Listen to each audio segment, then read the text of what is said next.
So once again, I welcome all of you to the program Strategic Success in the Post-Pandemic World, and I like to welcome Dr. Neil, who heads the Academic and Training Division, to say the opening remarks. Over to you, Dr. Neil.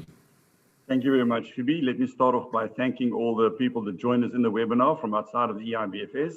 Let me then thank the two panelists for their time today. I think for them to offer their time up is really great for us, and it's really appreciated a lot by us. On the topic, Phoebe, I must be honest, you gave me sort of a lesson this morning on what it's all about. I'm still a bit lost, but I'm looking forward to the topic because I think I'm going to learn a lot, because to me, life is simplistic and, you just carry on. But I think there's a deep study in the world going on around, post-COVID, after COVID, how the strategy works, how do you be different, how do you distinguish yourself from the guy next door. And that is what makes everything go around, and the only thing that's constant in this whole thing is that nothing is constant. So, how do you keep it inconstant the whole time and be different and re-innovate yourself? It's like the cycle of life. I must be honest, I'm really looking forward to it. So please, by all means, Phoebe, all yours. Thank you, Dr. Neil. So thanks again, and Assalamu alaikum, and good morning. Thanks everyone for taking time and joining the EIBFS program, Strategic Success in the Post-Pandemic World. I like to welcome the guests and the two speakers we have today. We have both the speakers joining us from Germany with a very rich experience. First, I like to welcome Reese Hilsward. Reese is born in California, educated in Columbia and Johns Hopkins universities in the US, worked with United Nations and now in Germany. And she has been with a lot of strategic transformations for many years. For over 20 years, she has been worked with restructuring, culture change, strategic enablement for financial services and companies to position themselves more for success. Her clients include central banks in Europe, Serbia, Romania, Kyrgyzstan, Germany, UK, China, Russia, and a number of other countries, and insurance companies in Germany, Ukraine, and stock exchanges in Germany, US, France, and Luxembourg. I like to welcome Reese Hilsward to this program. Reese, you have any opening thoughts? Good morning, and I'm so delighted to be here with you all. It's very, very nice to be with an international group from all over the world, and we're very much looking forward to discussing with you. And fortunately today, we have a nice sunny day, so I feel we can almost keep up. Thank you, Reese. Now I like to welcome Christian Klaproth, and Christian is also joining us from Germany. Christian is a certified banker. Christian began his career as a securities and derivatives trader who was responsible for the product development at Eurex when it became the world's top-selling exchange. He was then promoted as managing director of two OTC trading platforms for bonds and repos, and has more than 25 years of managerial experience in banking and other financial sectors, including the exchange sector. He has been providing since 2009 strategic and operational support as a consultant for financial industry.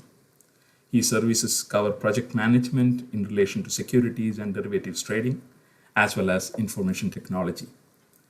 Among other clients, he has been working with commercial banks in Germany, software and telecommunication providers, trading platforms in Europe, German Finance Agency, and Hanoi Stock Exchange, Vietnam. We would like to welcome Christian to the program. Over to you, Christian, for your opening remarks. Yeah, thanks a lot, even for the invitation to be part of the webinar today. And it's an honor and hopefully a pleasure as well to be part of it.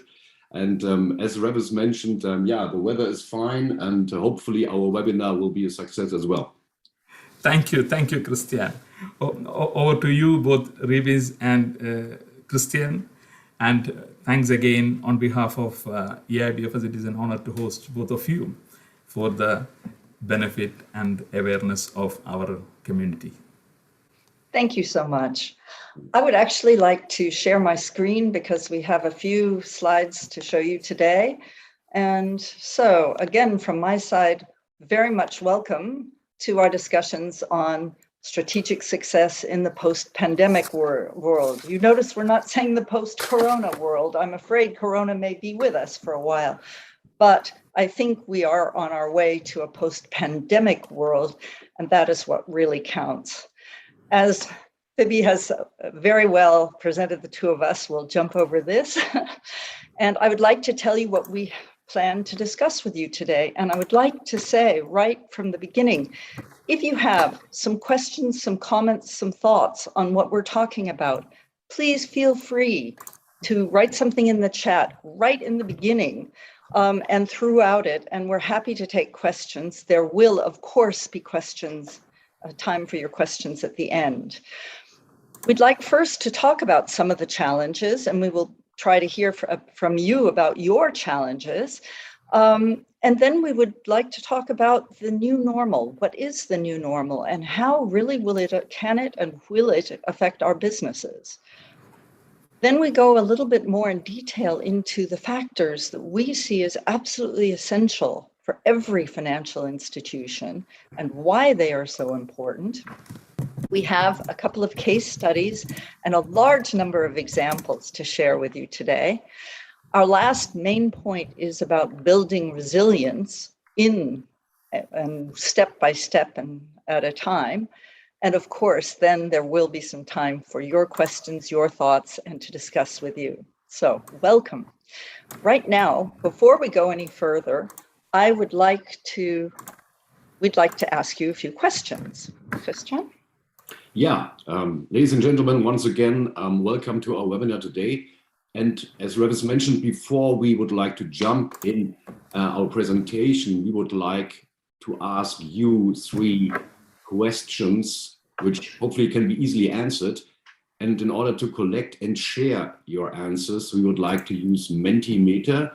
Hopefully, maybe someone might already be familiar with its kind of page. So therefore, we kindly ask you to go to www.menti.com and please use the login code as shown. That's the 8-digit number 62478157 to answer the first one. So I will log in as well. Yeah, I will just, dear friends, in case I just put it in the chat, website called menti.com. If you click that, you will be able to see these questions in your devices. And you can also share some of the thoughts related to that questions. Yeah, I will just share the code for you, as the code is 62478157. I'm also sharing that code with you in the chat, so you can just copy and paste it. It is 62478157. So if you please insert that, it will help you to answer that. You will be able to access the Menti platform as well as share the thoughts which you have. Yeah, thanks. Some of you are. Great. Some answers are beginning to come in now. Thank you. And just to give you some additional ideas how to potentially answer this first question. Here in Germany, we've got responses like work from home, digitization in general, ESG, and stuff like that. But we are already getting some kind of responses and answers here. Yeah, thanks again for those who are able to use the Menti. And in case you find challenging to use Menti, please use the chat. You are free to use the chat also to place your thoughts. So the purpose of Menti is it is more anonymous. So that's why we have shared the Menti as a tool. So thank you for bringing in your thoughts in the Menti platform. So we are receiving a I lot think of there's some responses. very, very good points here. And you've mentioned mindset, bringing people back to work, motivating, getting everyone to go in the same direction, experienced resources to do the job. Yes, yes, that is a big challenge. Agility, thank you. We will be talking about that a little bit. How we adapt quickly. And oh, I really hear you not able to have face-to-face meetings with customers.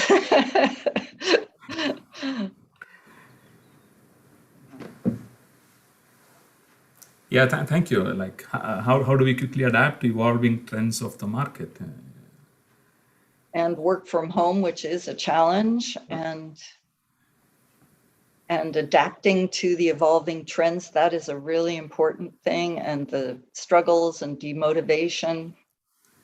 Yeah, for those who just joined in the call, please, we are getting some thoughts from the participants. We are using a platform called Menti. So in the chat, I have just given that Menti link. You can all access that, and you can use the code. Again, I'm also giving the code in the chat. So please feel free to use the Menti platform and the code to input your thoughts. So thanks, 27 of you are able to join, and super. That's great. Okay, we've got some really, really good points here, and we will refer to a number of them as we go on. Thank you so much. What I would like to do right now is, digitalization, that is really important, adapting to new technologies and a balance between mental health and doing the job. Okay, there's some excellent points here. And I would like now to go to a second question, if I may, and these answers will be available. Have you had some changes in the last 18 months in your company? We have 4 options. Have you had a change project? Have you had a restructuring, a new strategy? Somebody's had a new strategy. Quite a number of people. Yeah, for those who are just joining, welcome to the program. We are doing a quick interactive question answer with the people in the call. Please use the platform Menti. I'm just sharing it in the chat, and also the code which help you to also involve and share your thoughts. And you can also see it in the screen how people are responding to those questions. So the question is, which of the following have you had in your institution in the last month? Change project, restructuring, new strategy, none of the above. Or if there is any other perspective which you like to bring in, please bring it in the chat. Thank you. Looks like an online voting. Yeah. Well, it kind of is. And while we're waiting to see if any other answers come in, I think it's very interesting to see that many of the respondents have had some sort of restructuring in their institution, and several have developed a new strategy, and some have also adapted, made a change project, which I think is very interesting and very important.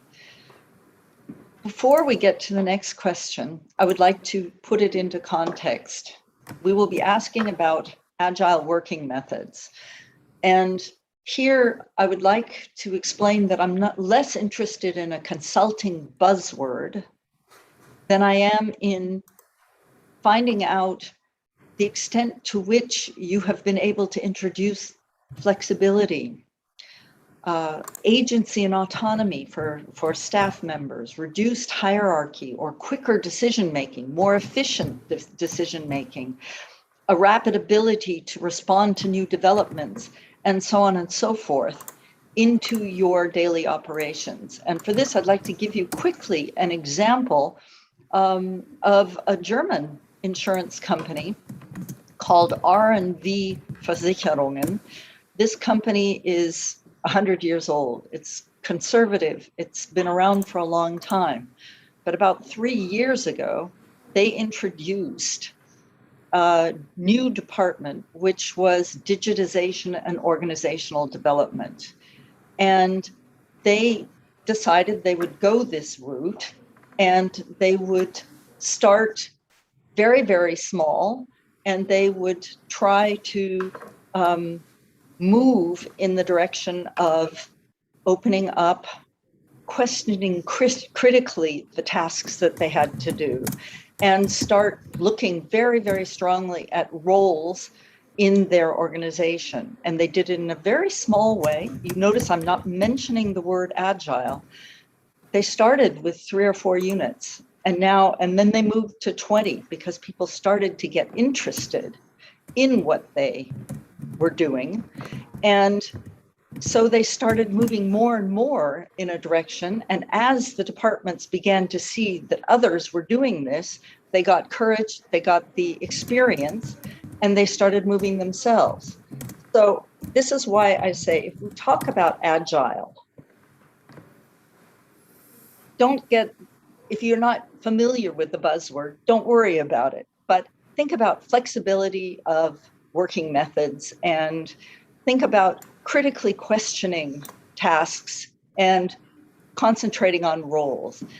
Have you introduced, or do you plan to bring agile working methods into your organization?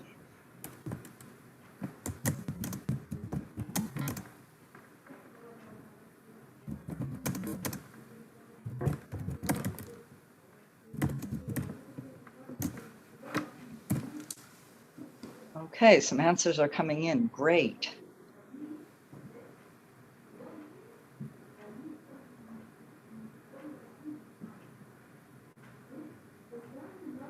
Okay, more and more. Super. And it looks as if a large number, the largest number, has also brought them into other areas of the organization, which is very interesting. Oh, well, the not at alls are beginning to gain ground.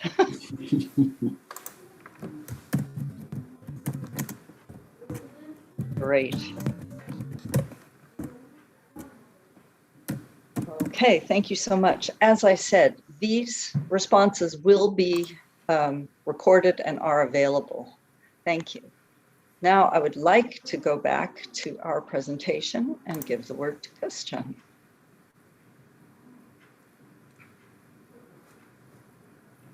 Yes. So,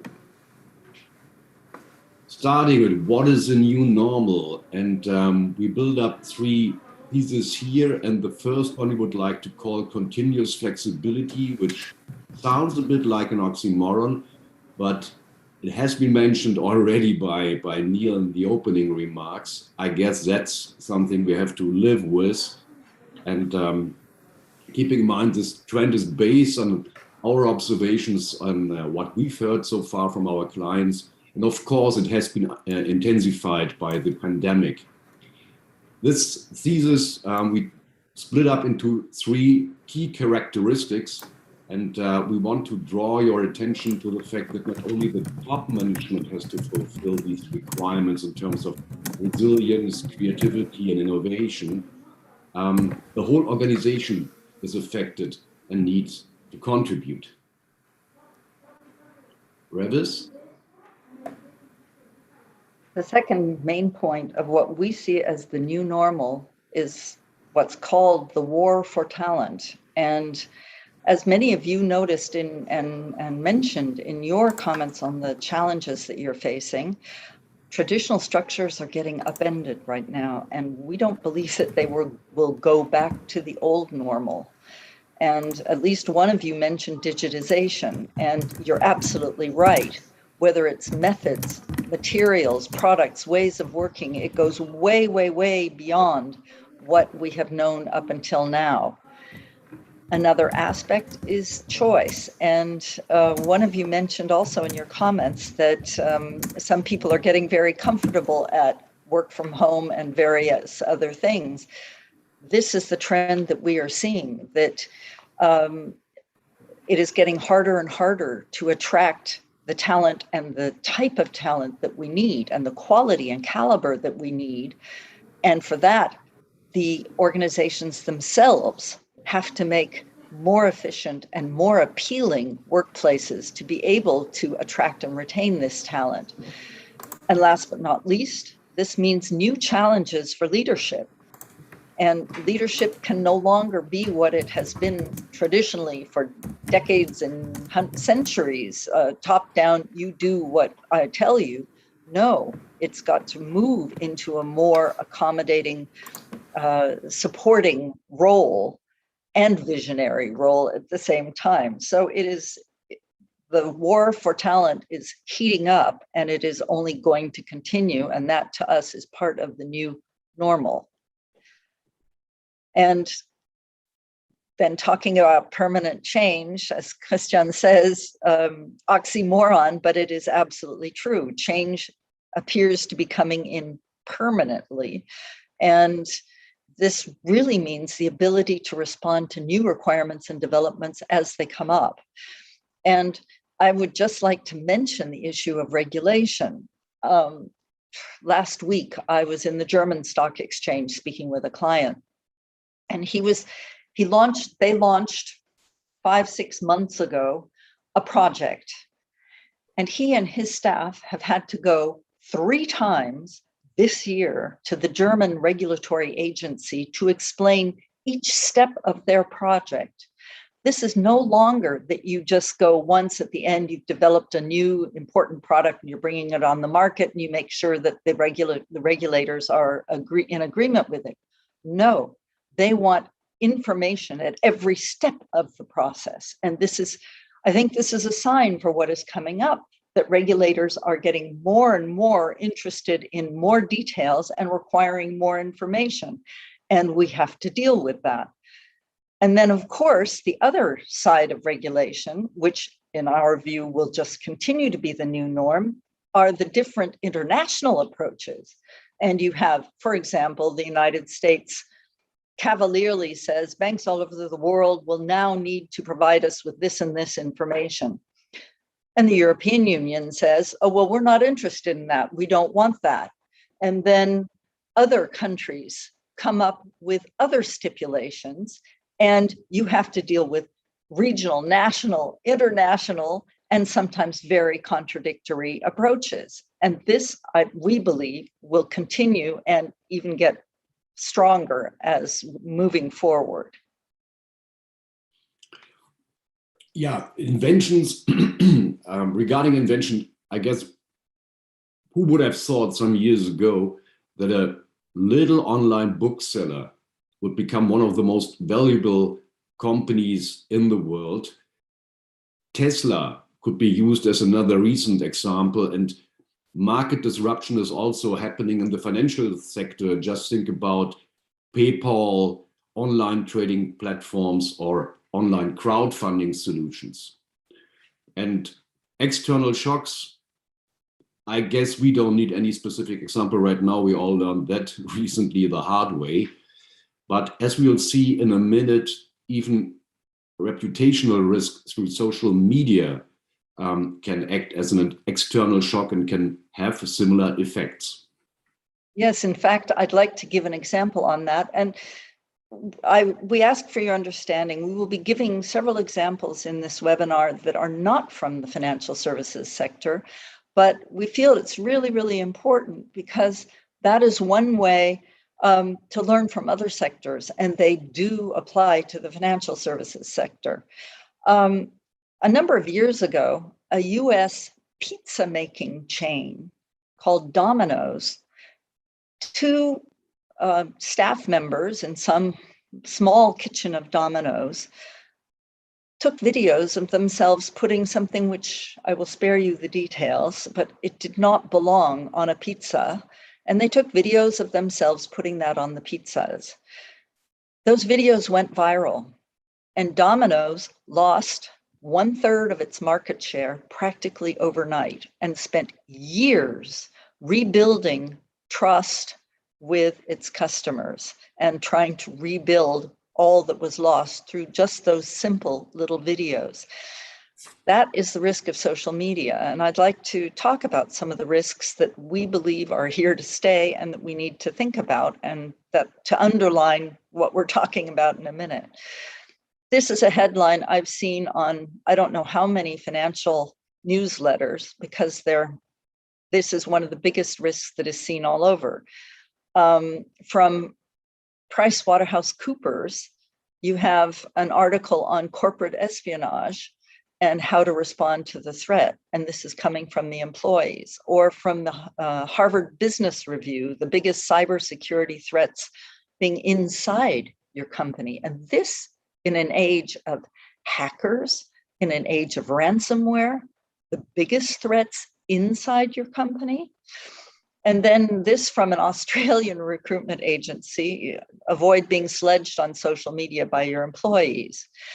I'd like to give you two little examples. Wells Fargo was the third largest bank in the United States. And a few years ago, several employees began opening up fake accounts and charging money on them.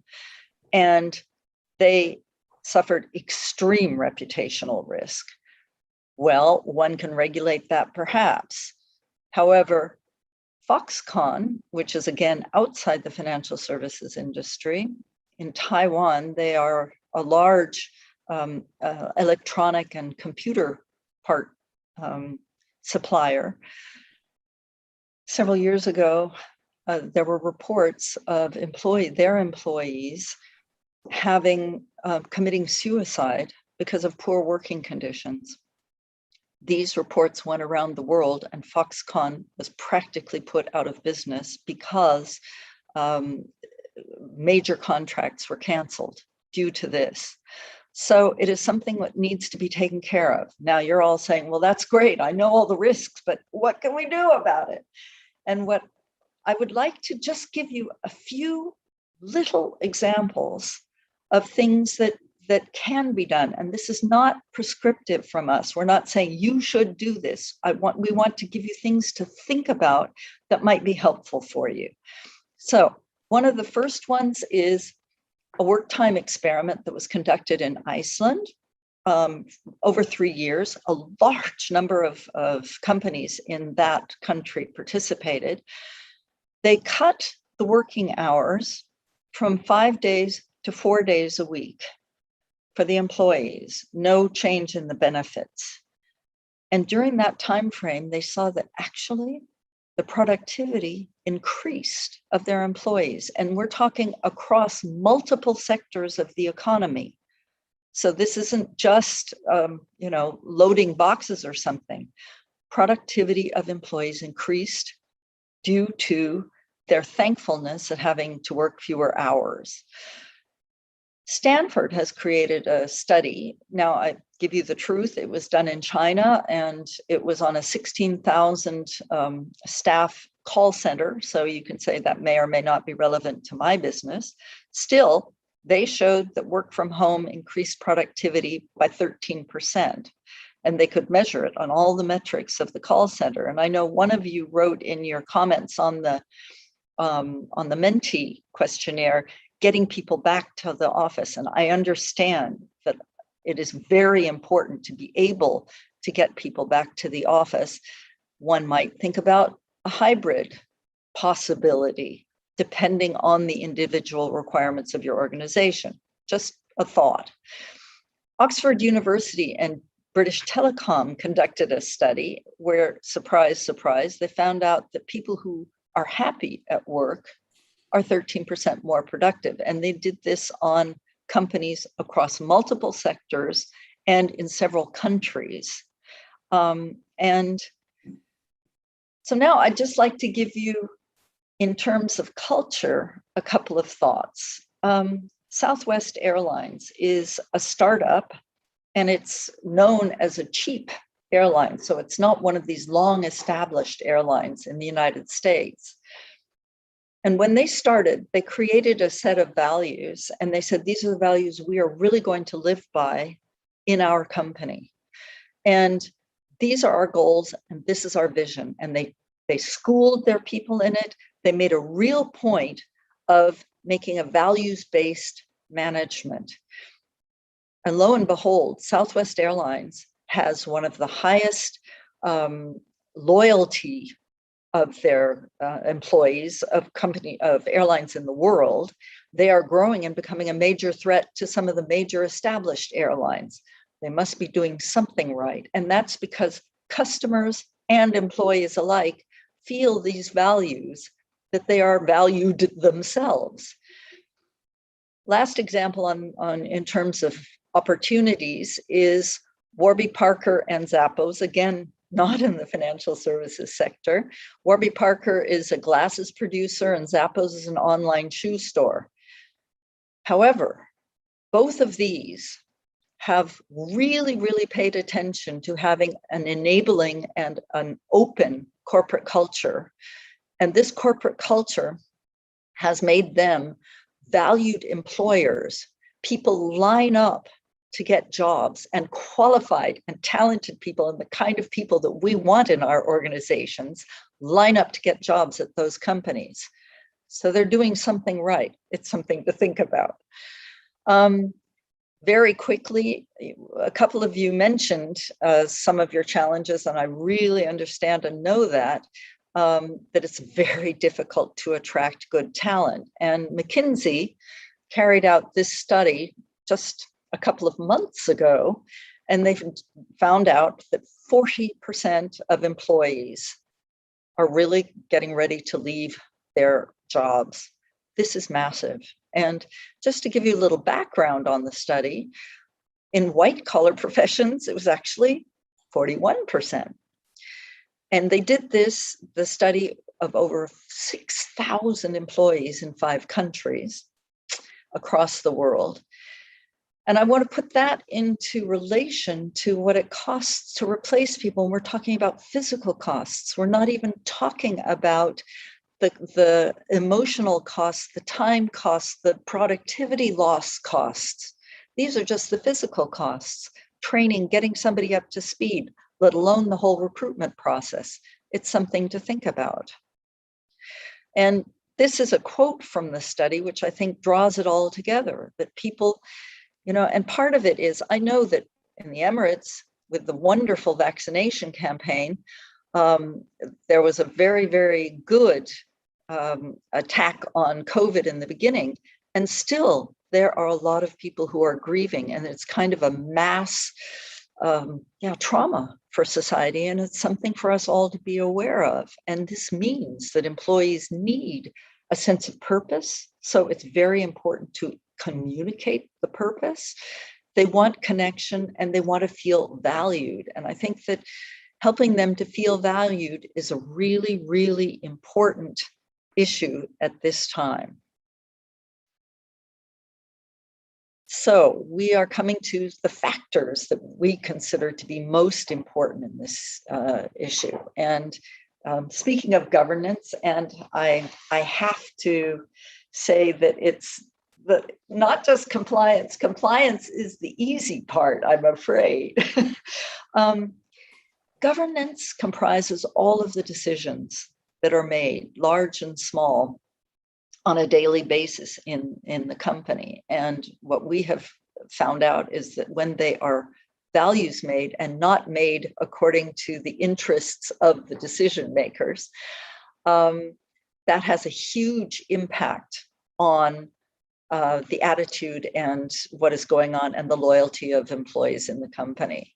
And so we have this example of an indicator for good decision making, and that is that consequences for decisions that are taken that are not consistent with a set of values of the company are actually publicized, so that people see, oh, this person didn't get away with this decision.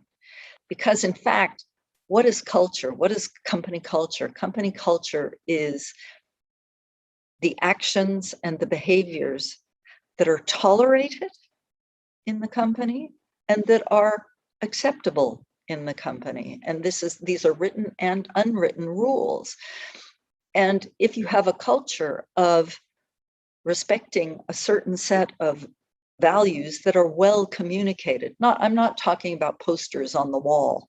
I'm talking about values that we really live by and we work by, and that these are communicated, then you will also get a so-called mistake culture, which allows people to own their own mistakes and own up to them as a way of correcting things. That helps a lot to bring a completely different attitude into the company. And another issue is the amount of decision-making power that individuals have. And you may say, well, this is contradictory to what you just said about regulation and all of these things. No, it isn't contradictory at all. Even lower staff members, if they are empowered and aligned with the values, can make a huge difference and free up their other decision-making colleagues for other tasks. And so one way to measure this is whether the person who really identifies and confronts a problem also has the means to solve it. Factor number 4, we identified technical and human competence. This aspect usually has a strong focus during the recruitment process, but has in general a high priority, keeping in mind that an expert who has only outdated expertise to offer will not be considered as an expert anymore. Think about an IT administrator with limited knowledge purely on Windows XP, for example. So therefore, maintaining this competence through permanent trainings is an investment for the individual as well as for the organization. And Revis told me the story about a conversation between a CFO and a CEO of a company, where the CFO says, if our staff is continuously trained, there is the risk they will leave us. And the CEO replies, yeah, but if not, there's the risk that they won't. So I'm not sure if this is a true quote, but it definitely has a true core. Entrepreneurial spirit, the next one, means that employees act as if they own the company, always keeping an eye on things and taking over responsibility. If unleashed and combined with the ability to really affect something, which is agency and decision-making, it will lead to innovation and looking around the corner. And the last one, we identified transformational leadership. Even most of the hierarchical organizations have been learning through pain that change is coming, but it's essential to move right now, prior to the pain, before your fingers get burned, proactively. So in Germany, and we believe that's an aspect which purely is related to Germany, but to other countries as well. In the past, promotions were often based on technical abilities without any consideration of real leadership potential. And this is, knock on wood, slowly changing now, and inspiring leaders turn up, being able to motivate, to support their staff, which means employees and organizations get a benefit. And in case you are currently evaluating your own company on the basis of this slide, there's one crucial hint from our side. One term alone may not say much, but where all these points interact is key to knowing how to address your specific situation. And just together you obtain a holistic picture which allows a targeted prioritization of your strategy.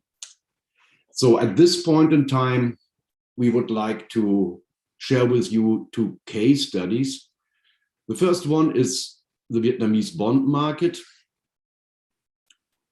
The original task back in 2007 was simply defined as increasing secondary bond market volumes and introducing exchange-traded derivatives. It's fair to say that at that point in time in 2007, the government bond market in Vietnam did not fulfill all of the prerequisites to accomplish this mission quickly. So the task was not that simple, and it turned out over the course of the time more as a revolution instead of an evolution. And over the course of the following 7 years, a variety of participants had been involved, and we had to support a few changes. A cash neutral switch program in the primary market to increase issuing sizes, a change of the issuing frequency and the related maturities of the bonds, tapping of existing bonds, a primary dealer concept, liquidity measures in the secondary market, and finally, a bond futures concept.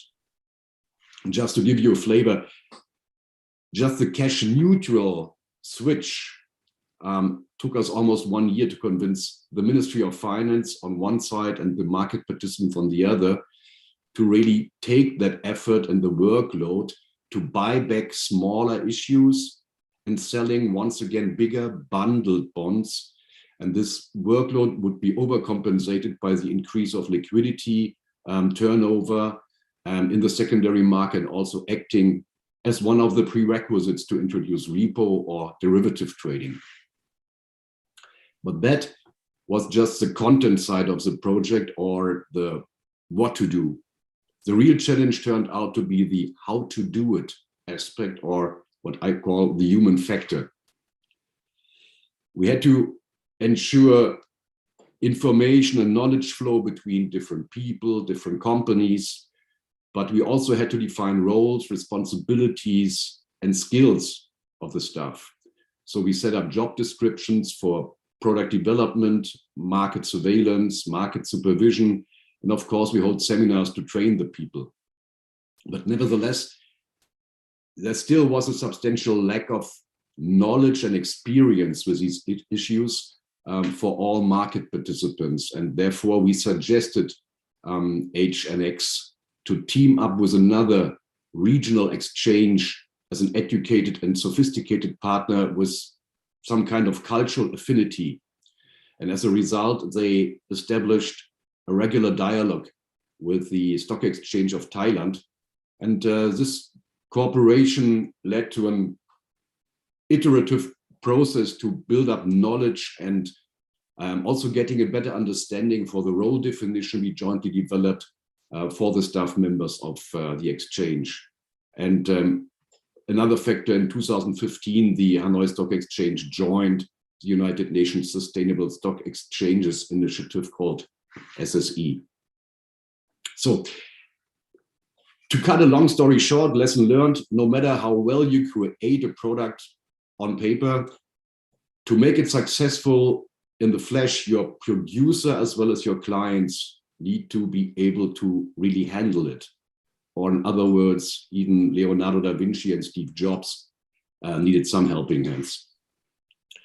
We made this experience already with our product range at Eurex in Europe in the late 90s. The successful ones as well as the ones not turning out to be successful.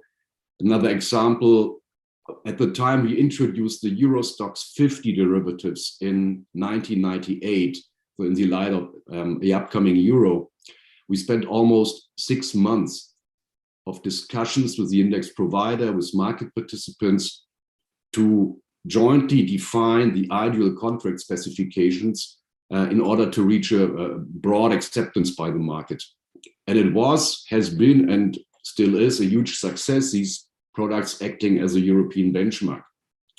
In contrast, and it was roughly the same time, we introduced a volatility contract as an innovation, and we were very proud of the product, its sophisticated design, and we were convinced it would be a hit even without a broader coordination and consultation with the market. And the market proved us wrong. It failed, and I have to admit it was our own fault. So, but you can learn from your mistakes, and that's maybe the best to make out of it. Anyway, Revis, may you go on with your case, please? Happy to, thank you. As you saw on the previous slide, we wrote revolution instead of evolution because, in fact, in Vietnam, it was a big boom. It happened all at once when they went live. I'd like to give you in the second example, case study, evolution instead of revolution. And this is gradual change over time. And my case study is one of the 3 leading banking risk software companies in the United States. And the situation was they had a changing of the guard. The management team who had been running the company very successfully for 20, 25 years was all approaching retirement age.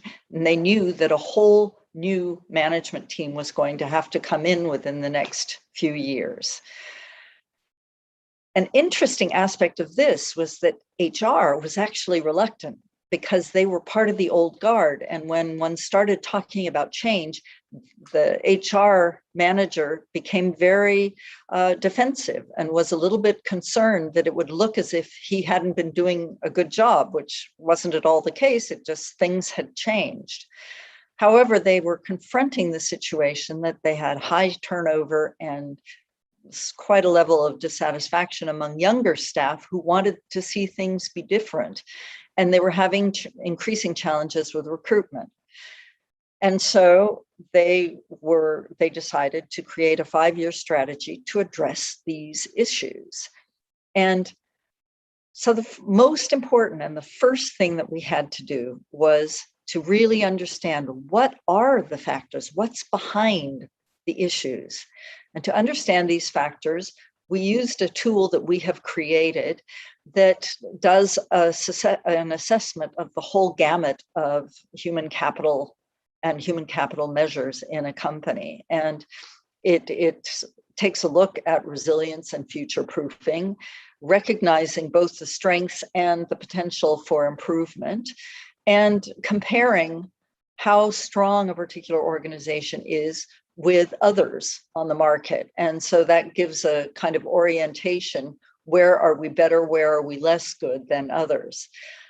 And then working with the company to identify the goals. What are the goals of the change that you want? And in this particular case, they realized that if they initiated a major change in their culture, that would bring along some of the improvements that they wanted to see.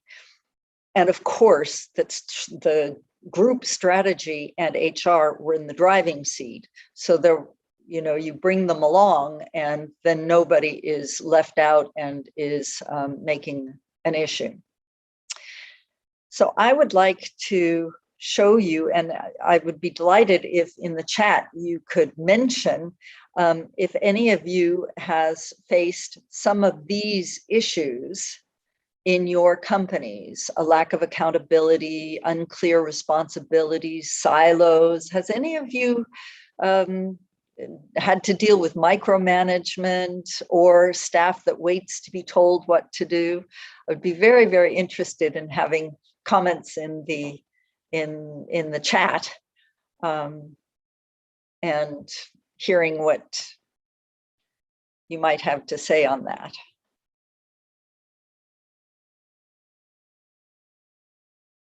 All.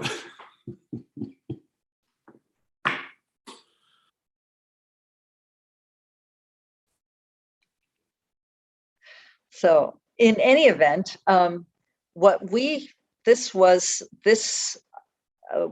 the list of some of the main issues that needed to be addressed through the culture change measures. And these were the goals of the culture change measures. And,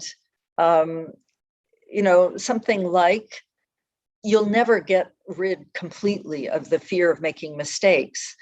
But if people understand that that they can learn from their mistakes, and it's better not to cover them up, but to discuss them and learn from making the mistakes, and learn that perfect is certainly not the enemy of good, then things can improve substantially in terms of, productivity and good results. So what did we look for? What is being achieved? Because as you all know, any culture change is a work in progress and a permanent work in progress. Well, there's a clear accountability, and that is really important. That has to do with defining roles and defining the limits of roles and what people really are accountable and responsible for. Information flowing with it freely, and what that means is the right amount of information, not too much and not too little, coming to the right people, and also all the way across. This point is about employees really understanding what is the purpose of the organization and where does my work fit in and where does your work fit in, because that suddenly gives them more agency and more ownership. And then, of course, metrics are very, very useful for managers. And this is the one that I kind of like the best. What that really means in practical terms is there are no taboos. If somebody notices something that is not working and that is a problem, then they can speak up about it. They can raise it and it can be discussed. And suddenly you get people analyzing workflows, and it's always been the way here. And suddenly they're analyzing and saying, we don't have to do it this way. We can do it another way, and it's better, and it's more effective, and we save time. Oh, and so this becomes something that's very helpful. Yeah, last but not least, a few words about the term resilience, because it has been mentioned a few times during the webinar. And in general, of course, it means that the ability to overcome crisis. The word as we use it includes also flexibility, future orientation, and the ability to adapt to a new situation while maintaining valuable aspects in terms of stability. And in order to prepare an organization to really become resilient, it needs a proactive strategy, which is based on objective analysis of the current situation. It has to define the main risks and the main opportunities, and also should include alternative emergency scenarios. And we would like to keep your attention even to our last point. Little steps add up over time. So don't be scared by the size of the needed change. It's better to make a small step today and build your base. And remember what Rebbe said at the very beginning, the example about R&V, insurance company, during the Menti session. So we've come to the end of what we wanted to present to you, and we've discussed the challenges in general and exacerbated by the pandemic. We have discussed what the new normal is and how it is impacting our business and the factors that we consider essential. A few case studies, building resilience step by step. And that is so important, as Christian just said, step by step, and suddenly they add up and you have a critical mass. Now it's time for your questions, comments, thoughts, and we really look forward to discussing with you. Thank you, Revis, and thank you, Christian, for sharing those thoughts with regard to different challenges each organization face, especially during when we leap forward. So a couple of questions which we have in the chat, and then I will come to the Q&A part. So there is a question from Khaldun. Thanks, Khaldun, for those questions. What will be the best way to measure the new normal and culture changes? Is there any matrices or KPIs? The question is open to Revis or Christian. Anyone can take and share the perspective. Measure the new normal. Actually, I would like to ask a question back. What would you like to measure? The amount of change that there has been in the last 18 months or 2 years? If you're talking about that, I think one very good way to measure, because you're not for me, you are looking at the impacts and not at the issues themselves. And measuring the impacts, one very good way is to do an employee survey. If you do a complete employee survey and you find out where they are, what they're thinking about at the moment, and their challenges, that may very well help you identify where their biggest concerns due to the pandemic and all those things. Yeah. However, Revis, just to update that, Khaldun just shared a couple of additional thoughts also. He mentioned that the key aspect with respect to new normal is the adoption and enterprise capability of dealing with new normal impacts. The adoption and enterprise capability of dealing with new normal impacts, measuring those things. So that is measuring what those meant. things. Well, this tool that I mentioned, it's called Straturity Human Capital Assessment. That goes into all of the aspects that we were discussing. And it basically looks at the level of resilience that is currently present in your organization. And it's an online tool that can be answered in about 45 minutes. And then within 3 working days, you get a full analysis of about 12 pages with graphs which show where your strengths are and where the potential risks are. And that might be a place to start. Okay, thank you, Revis. And there is another question, maybe this is with regard to, it is related to stock market, and probably, Christian, you may, again, it influences strategies. So here we have a question from Zaid. During pandemic, business and profits plunged. Business, bar profits plunged. How the world biggest stock markets gained during this time? Please explain. Please explain. Yeah. It's not easy to answer this one, but on the other hand, we have to keep in mind that exchanges and even stock exchanges are dealing with expectations. So what is in the price of a stock is a future profit, not the current one. That's what people are expecting in terms of future development here. That's one aspect, so that people might think that there will be a recovery in the economy really very, very soon.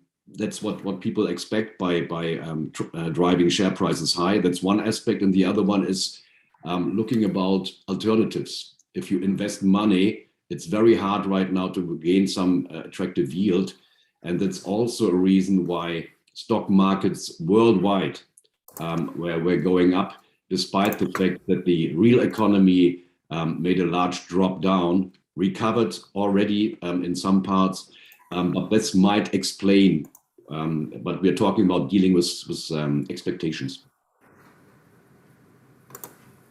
Thank you, Christian. Thank you for sharing that. And again, Khaldun has just highlighted, and again, you can also raise the hands, friends who are in this webinar, please raise your hands if you like to talk and bring your voice to the conference. Please feel free. We are happy to bring you also online to raise the question. So Khaldun also just added a thought process.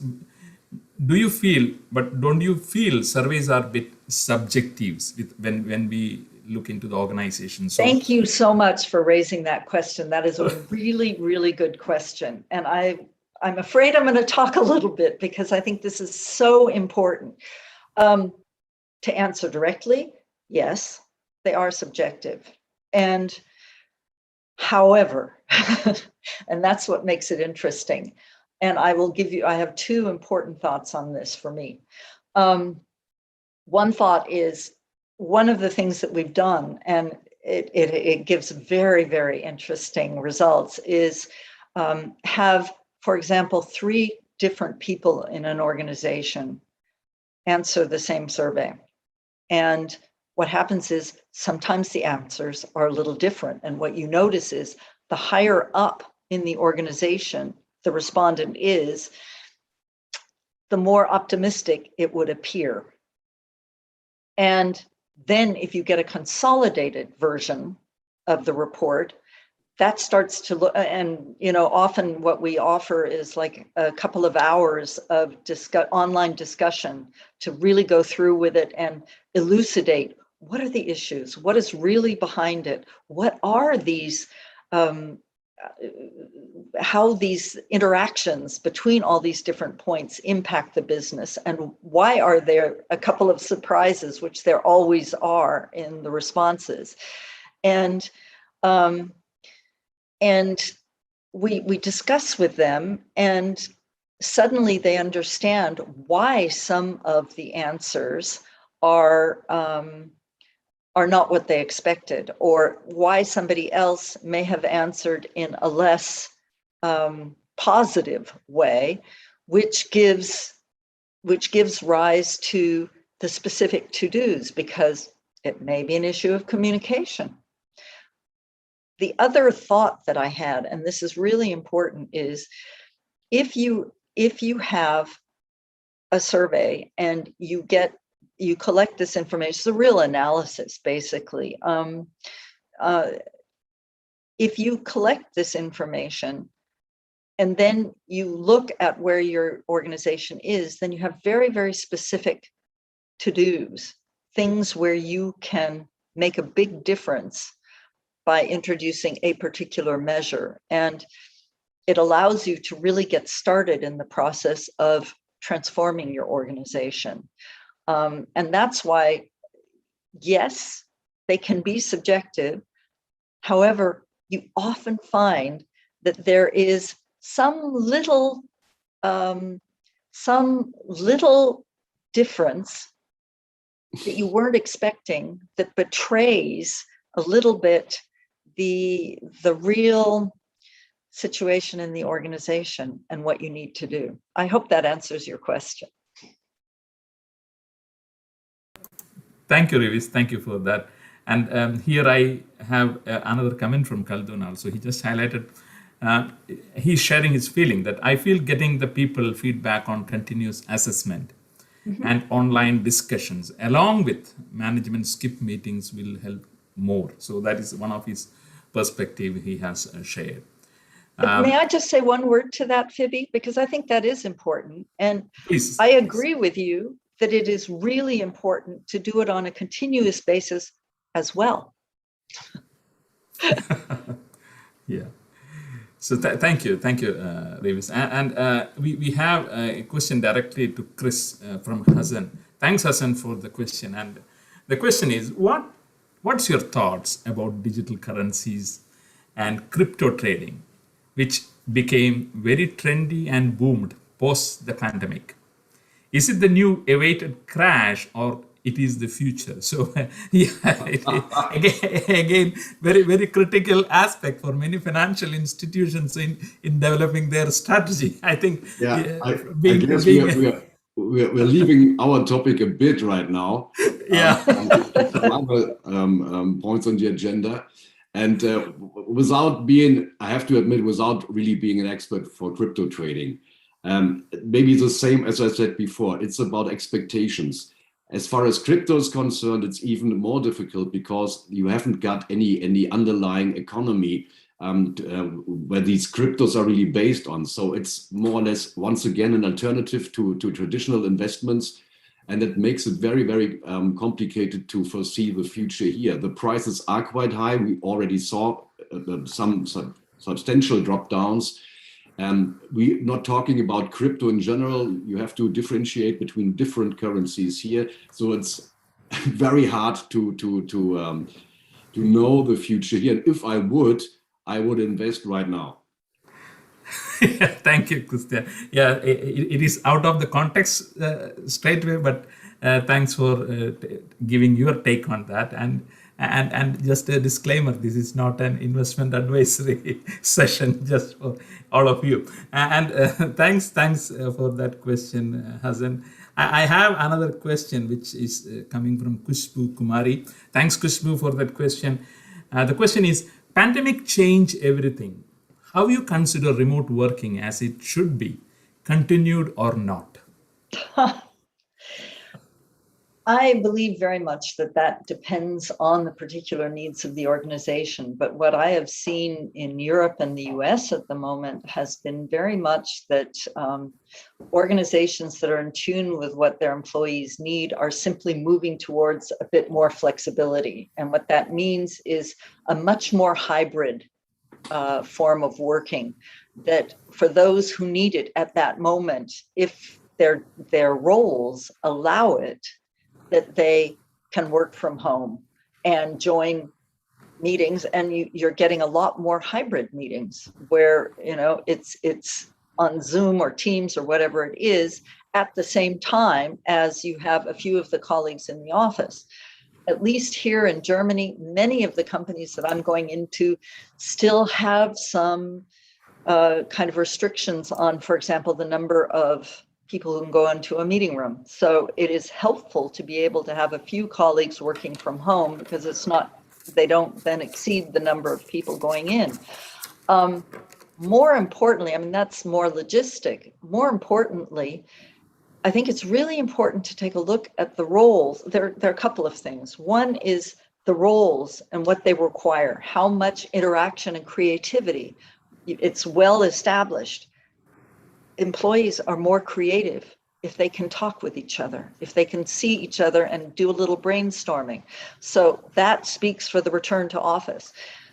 On the other hand, we do lose an awful lot of time in tasks that aren't so essential. These can be done from home office. And so it's taking a look at the roles, taking a look at the requirements, and at the individual situation of the employees and how they're able to deal with it. And I believe going forward, it will be a hybrid that really keeps going. I hope that answers your... I totally agree with Revis, and I have to admit, I guess even before Corona in Germany, people as well as companies were very reluctant talking about remote working to a substantial extent here. And even I was a bit skeptical working as a consultant or a project lead for 5 years for a customer. At the very beginning, 100% presence in the office. And then it turned out into a 40-50% remote job. And the experience I made was very positive. If you decide what kind of meetings are essential to be eye to eye, face to face, and on the other hand, as Revis mentioned, there are tasks by writing reports or presentations, preparing stuff like that, surveys, closing remarks, for example, for an IT project. This could be done easily at home with a connection into the office. And it's, I guess, really the experience we made that we might end up even after any pandemic, that we end up in a hybrid model. Thank you, Christian. Thank you, Revis. And I hope, Kushbu, I hope you heard it well. Thank you. Now we have a sensitive question which Khaldun has shared. The question is the culture change is a responsibility of HR department, or it's wider responsibility, or it is a wider responsibility? Okay, I'm going to give you a really difficult answer. Yes. Actually, what I mean with that is, even if the overall organization is a little somewhat resistant to change, the HR department can begin. And doing things that catch other people's notice can help. Now, one of the things that actually, may I tell a little story, Phoebe? Do we have just 2 minutes? Yeah, go ahead. There's a very, very large medtech company in Germany. And I mean, we're talking about, they went in the 90s from €1 billion to now there's something like 6 or 8 billion euros. And the CEO in the late 20 teens noticed that their increases in turnover were exactly at the level of the increases in people. And he said, that can't be. And so he's initiated from the top a process of change, which he called tasks and teams, which is just fascinating. If at any point one of you wants more information on it, I can give it to you. But what they started doing, HR helped him with that and supported the entire culture change in the organization. So this was a case of where the top level decided that they would do it, and HR provided all the support and the expertise. That's one way of doing it. And it really worked. They managed to keep their personnel flat while doubling their turnover and not losing any quality or any productivity. However, in my case study, what I told you, as I said, HR was initially quite resistant. And so HR couldn't drive the change, but they could, when they came around and realized that they weren't being attacked and that they were really actually doing quite a good job, they could offer support. And this is really important, because if HR is considered an enabler in the organization, and this is perhaps my biggest answer to you, if I don't know if you're HR, but if HR is an enabler, then people will come and they will request support. And that's where you can have a huge impact on the entire organization. I don't know if that answers your question. I'm sorry. No, thank you, Riz. Yeah. Like for example, I always say that, we are, each of us are human resource members if we manage people.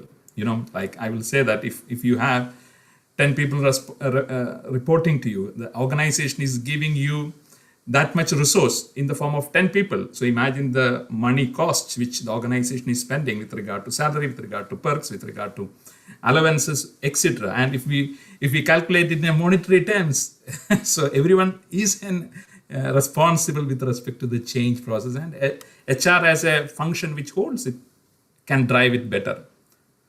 So thank you, Rivis, for that, and thanks for the question, Khaldun. And we are having few more questions coming up. Rivis and Christian, we had contracted for 1 hour, and I hope if we can take 2-3 more questions, I hope it is okay with you. Sure. Happy to.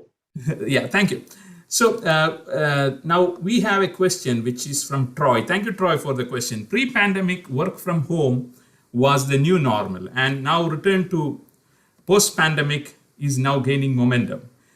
Return to office, post-pandemic is gaining now momentum. Flexibility and giving work option to staff is helping the organization, but the individuals now need to adjust and demonstrate their value in both cases. Any thoughts, any perspectives? It is not coming as a question, but as a perspective.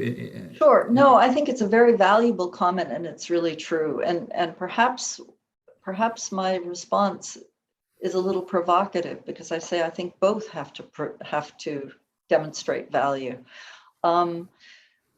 Let me give you an example from the German stock exchange from very early in the pandemic. It was very, very interesting. Okay, we had lockdown in Germany. Employees were sent home.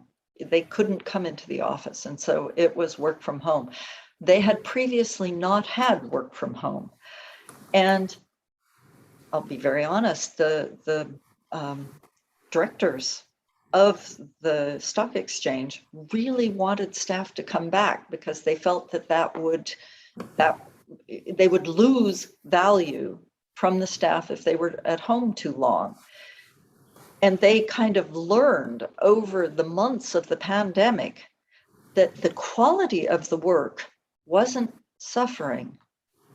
There were some instances where creativity and flexibility weren't being shown, but the experience, at least that we have seen, I've seen there at the German Stock Exchange, was that people worked even harder from home to prove their value.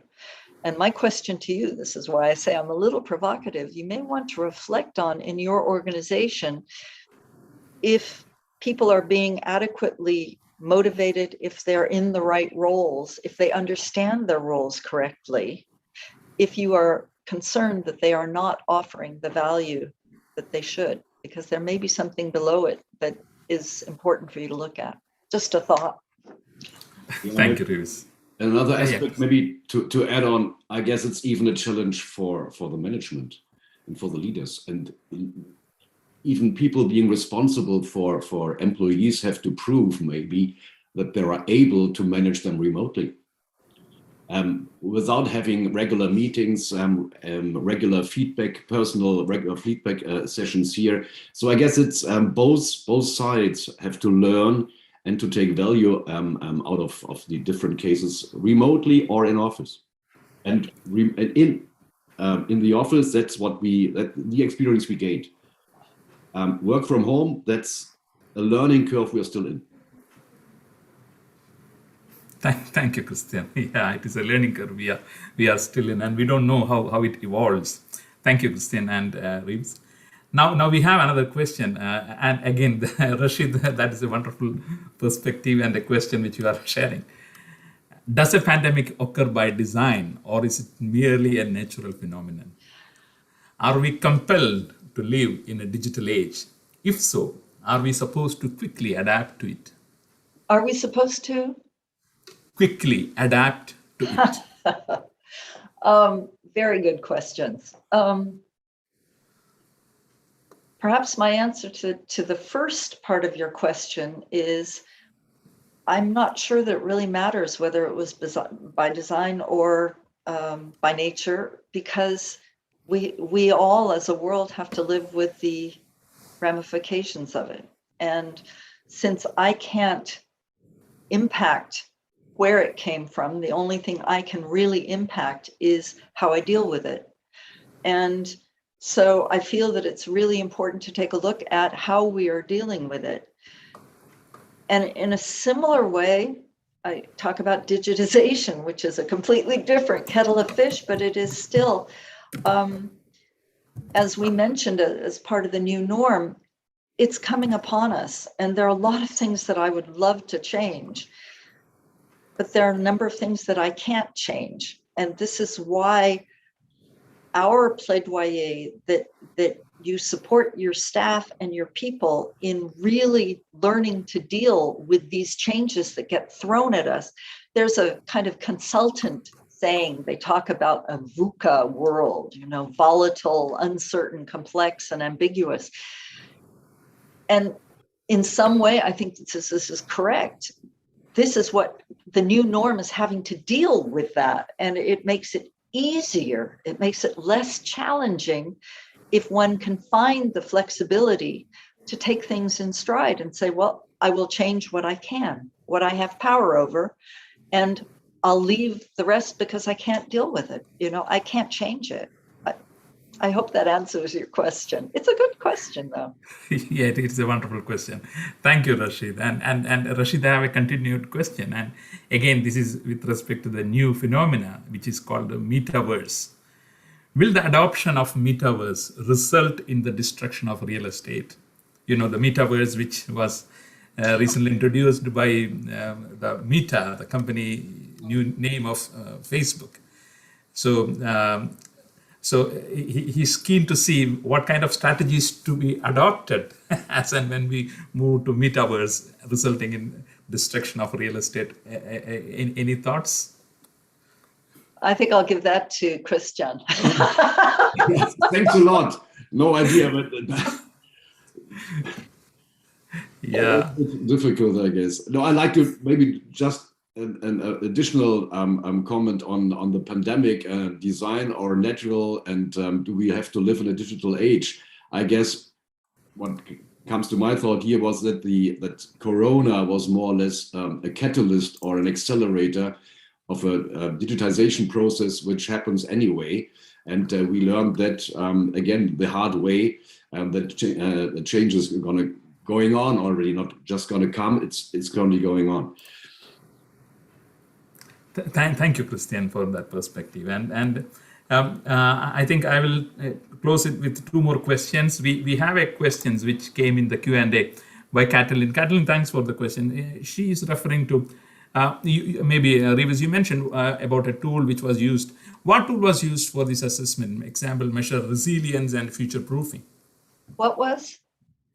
What tool was used for this assessment? The tool is called the Straturity Human Capital Self-Assessment. I can put in the chat, if you'd like, the website where you can find some information on it. Yeah, please do that. Which is for measuring resilience and future proofing. So thank you for that. Then there is a Mohammed Sharik a question. What do you think of paper check in this era of digitization? Maybe that is more specifically to digitization strategies. Any thoughts on the use of papers, even instruments in financial transactions in this era of digitization? I'm not sure how it will. Any of you like to have any comment on that? I think we have to pass that question. Perhaps, actually, this may not address it, but I'll try. Okay? Yeah, please. One of the things that I think leaders can do is tell stories, because that's how they pull people with them. And I'll give you just 10 quick examples of stories that leaders can tell that can help bring people through the pandemic or other crises. One is where we came from. This is the founding story. That's important to give people an orientation. Two is why we can't stay there. This is the change story. Three is where we're going. This is the vision story. 4 is how are we going to get there? This is the strategy story. 5 is what do we believe in?